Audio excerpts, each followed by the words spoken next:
बंद कर देंगे प्लीज। तो जो accounting principles, accounting standards, rules दो पार्ट्स में डिवाइडेड है। एक है अजम्पशंस, एक है प्रिंसिपल्स। अजम्पशंस का मतलब क्या रहे, तो अज्यूम किया जाएगा कि आपने ये तो फॉलो करा ही होगा, मतलब ऑप्शन नहीं है, अजम्पशन है कि आपने अकाउंट्स प्रिपेयर करते वक्त ये रूल तो फॉलो करे ही होंगे। तो अकाउंटिंग अजम्पशन में आपके पास कोई ऑप्शन नहीं है कि फॉलो करना है कि नहीं करना। अकाउंटिंग प्रिंसिपल्स, वहां पे फ्लेक्सिबिलिटी रहती है। यहाँ पे ये अज्यूम किया जाएगा कि ये रूल्स तो बेसिक सेट ऑफ रूल्स हैं, ये आपने फॉलो करे ही होंगे irrespective of the nature of the business. Assumptions, fundamental accounting assumptions or the concepts, assumptions or the concepts are the assumptions which are presumed to have been followed in preparing the annual accounts. तो जब आप accounting कर रहे हो, it will be presumed कि आपने ये follow करी ही होगी. The entities which do not follow any of the fundamental accounting assumptions are required to disclose. अलग से उनको बताना पड़ेगा कि हमने ये follow नहीं करा है। अगर आप कुछ नहीं बोल रहे तो इट विल बी अज्यूम कि ये तो आपने फॉलो करे ही होंगे। Disclose which of these assumptions have not been followed and the reasons for not following them. Fundamental accounting assumptions are recognized by AS1, Accounting Standard 1. Accounting Standard 1 में given है assumptions, 3 assumptions है, तीनों करेंगे एक करके। AS1 नाम क्या है? Disclosure of accounting policies. Number 1 assumption, going concern assumption. Going concern assumption ध्यान से देखेंगे, इंटरेस्टिंग assumption। 3 assumptions है बस।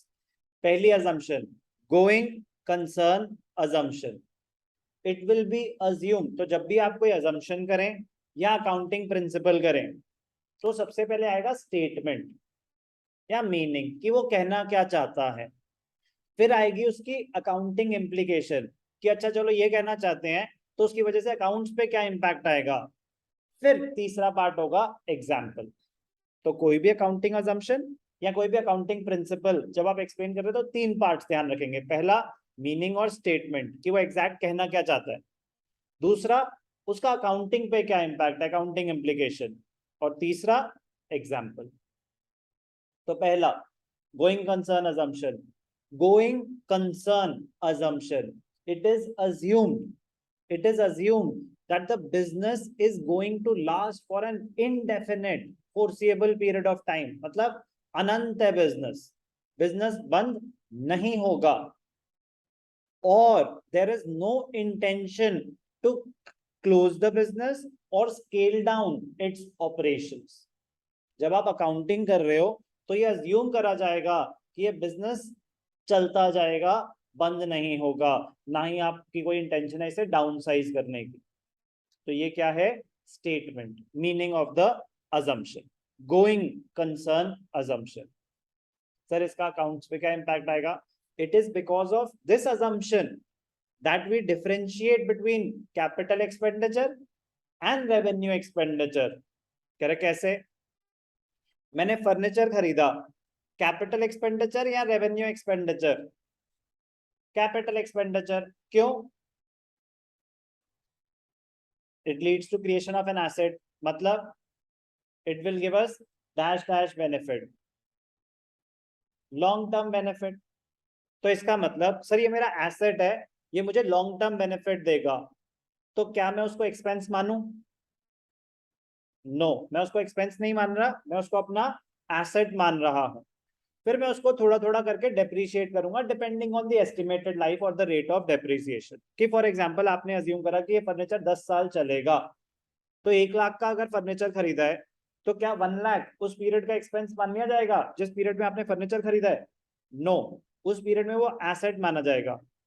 अब क्योंकि आपने असम्पशन लिया कि 10 साल चलेगा तो हर साल 1/10 डेप्रिशिएट करोगे, तो रेट ऑफ डेप्रिसिएशन 10% एक तरह से। अगर तो उस साल का एक्सपेंस कितना माना जाएगा?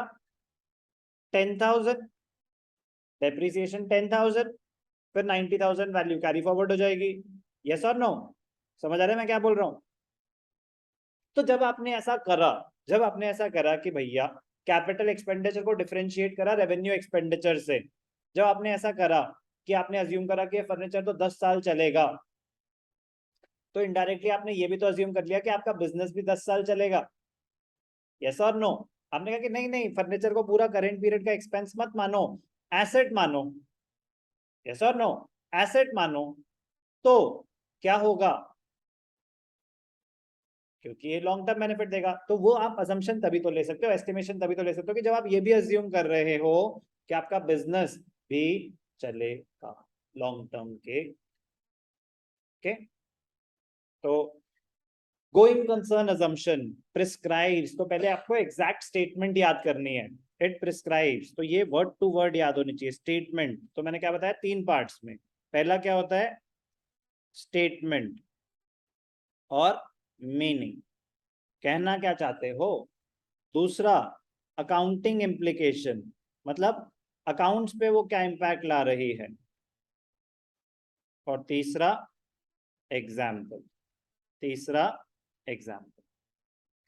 Going concern assumption prescribes that transactions should be recorded and reported on the basis that business shall continue for a foreseeable period, long period of time, and there is no intention to close the business or scale down its operations significantly.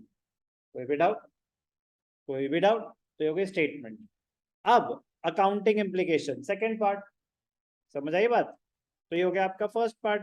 आपको क्योंकि 3 mark में आ सकता है explain going concern assumption, तो बड़े scoring question होते हैं अगर आंसर करने आए तो।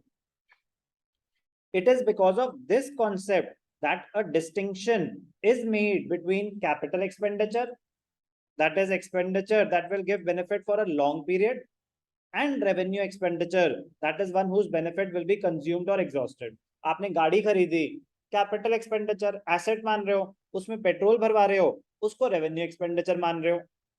ऐसा क्यों? Because of the going concern assumption. Going concern assumption कहता है कि distinction should be made between capital and revenue expenditure.